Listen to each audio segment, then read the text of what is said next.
ورتل القرآن ترتيلا. بسم اللہ الرحمن الرحیم. السلام علیکم ورحمۃ اللہ وبرکاتہ. لاسٹ کلاس میں بات یہاں تک پہنچی تھی کہ تلفظ اور چیز ہے، لب و لہجہ اور چیز ہے. یعنی اگر میرا تلفظ ٹھیک بھی ہو لیکن میرا لب و لہجہ اچھا نہ ہو تو قرآن مجید پڑھنے میں وہ حسن، وہ خوبصورتی نہیں آتی ہے. قرآن مجید کے پڑھنے کا اصل حسن ہی یہی ہے کہ اس کا تلفظ بھی ٹھیک ہو اور انداز بھی عرب کا سا ہو. اور یقیناً یہ بات بھی یقینی ہے کہ قرآن مجید کا لب و لہجہ دنیا میں سب سے زیادہ آسان ہے، کیونکہ اللہ سبحانہ و تعالی نے اسے آسان کر کے نازل کیا.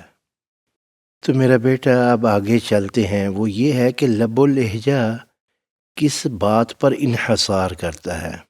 اس بات کو آسانی سے سمجھنے کے لیے ہم یو ایس اے اور یو کے، امریکہ اور انگلینڈ، ان کے لب و لہجے کے اندر جو فرق آ جاتا ہے اس کو سب سے پہلے ہم ایک نظر سے گزارتے ہیں انشاءاللہ تعالی. پھر یہ ہے کہ آپ کو یہ معلوم ہو جائے گا کہ کس چیز کی وجہ سے لب و لہجہ بدل جاتا ہے. تو وہ پھر ہم قرآن مجید میں اس چیز کو نہیں آنے دیں گے انشاءاللہ تعالی، اور جو اس کا صحیح طریقہ ہوگا اس کو اپنا لیں گے ہم. پر اتنی سی بات ہے. سب سے پہلے تلفظ کی بات ہے کہ جیسے فرض کیجئے آپ کے سامنے ایک حرف ہے پھی، تو انگلینڈ کے اندر بھی جا کے پھی یہی ساؤنڈ ہوگی. اسی طرح یو ایس اے میں سی ایچ چھیر، اسی طرح یو کے میں بھی جا کے سی ایچ سے چھیر، یہی چھ یہ ساؤنڈ نکالتے ہیں. تلفظ ایک ہے لیکن لب و لہجے میں فرق کیسے پڑ جاتا ہے. یہ مثال آپ کے سامنے ہے. یہ ایک ورڈ ہے این او ٹی، نوٹ، فوراً آپس میں مل جاتا ہے.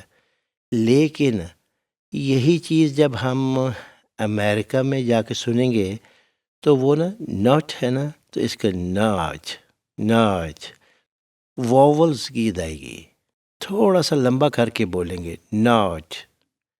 اور یو کے میں ناٹ، امریکہ میں ناٹ لمبا کر دیتے، دگنا تقریباً لمبا کر جاتے ہیں. اسی طرح اچھا امریکہ میں این او ٹی ناٹ تھوڑا سا لمبا، بعد اس کو این ڈبل اے ٹی کے قریبی لے جاتے ہیں ناچ ایسے لمبا کر کے الف مدہ کی طرح ناٹ، گلائی نہیں دیں گے، الف مدہ کی طرح لے جائیں گے ناٹ. اسی طرح ہاٹ، تو یہ امریکہ میں جا کے ہاٹ تھوڑا سا لمبا کر کے وہ جوڑ لگاتے ہیں. اسی طرح ایک اور مثال لیتے ہیں، جیسے یو کے میں ڈی اے وائی ڈے فوراً چھوٹا سا، اور امریکہ میں جا کے ڈے پہلے تھوڑا سا لمبا ہونے دیتے ڈے. تو میرا بیٹا یہ فرق کس وجہ سے پڑ رہا ہے؟ یہ ہے واولز کی ادائیگی کے اوپر. اور آپ سبھی کو معلوم ہے کہ انگلش کے واولز کون سے ہیں، اے ای آئی او یو. بس لب و لہجہ واولز کے اوپر چلتا ہے. اگر آپ کے واولز کی ادائیگی یو کے وزن کے اوپر آ جائے گی تو آپ کا لہجہ 100% برٹش بن جائے گا. اور اگر آپ کے واولز کی ادائیگی یو ایس اے کے طرز کے اوپر چلی گئی تو لگے گا جیسے امریکن ہے. اور یہی معاملہ بیٹا قرآن مجید کا بھی ہے. اگر عربی زبان کے واولز کی ادائیگی ہم اس طرز کے اوپر کرنا شروع کر دیں جیسے کہ اہل عرب کرتے ہیں تو سبحان اللہ عرب کا لب و لہجہ آ جائے گا، قرآن کا اصل لب و لہجہ آ جائے گا. صرف اتنی سی بات ہے. اچھا بیٹا، اب عربی زبان کے کون سے واولز ہیں اور ان واولز کی صحیح ادائیگی کیا ہے اہل عرب کے ہاں، اس کے مطابق اگر ہم پڑھنا شروع کر دیں گے تو ہمارا انشاءاللہ تعالی عرب کا لب و لہجہ بن جائے گا. سبحان اللہ و بحمدہ، سبحان اللہ العظیم. کتنا آسان ہے سارا کچھ صرف 5 واولز کی ادائیگی اگر آپ کی درست ہو جائے، اس وزن کے اوپر آنا شروع ہو جائے تو اہل عرب کا لب و لہجہ بن جائے گا۔ اچھا، وہ کون سے واولز ہیں جو عربی زبان میں ہیں جن کی ہم نے درست ادائیگی سیکھنی ہے؟ وہ انشاءاللہ تعالی کل کی کلاس میں ہم ڈسکس کریں گے۔ دعاؤں میں ضرور یاد رکھیے گا۔ جزاکم اللہ تعالی خیر الجزاء۔